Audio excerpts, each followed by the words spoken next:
Well, I grew up in the business, but as an all-knowing teenager, I vowed that I would never do anything with it.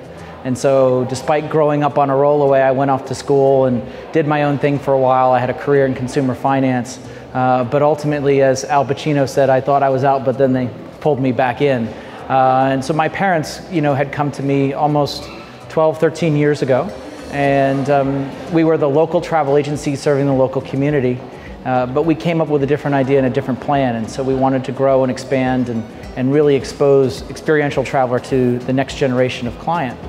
And so from that time, we, again, was the local travel agency serving the local community and expanded into the organization that we have now with 3 different offices and people all over the place. So it's been a very fun ride. It really was 2012, 2013 when we decided that our company was going to make some changes. And it took the reins and the control as Chief Executive Officer in 2014. So for the last 4 years have been growing and expanding Avenue 2 from that point. The travel industry is constantly evolving, but there's actually a number of constants that I would say. Over the last 12 years, it's about the relationships. It's the relationships we have with our end clients, and it's the relationships that we have with our supplier partners.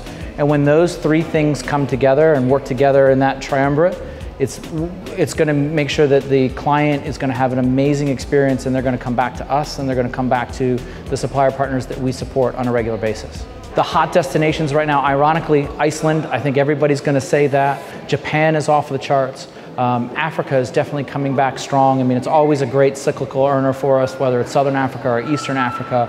But our folks that are looking for off the beaten path are heading to those places. We've been able to orchestrate some of the most amazing trips for our clients, whether it's a first marriage where they are able to take over the Ritz-Carlton in New York and have the Rockettes come out and do a kick line at their reception.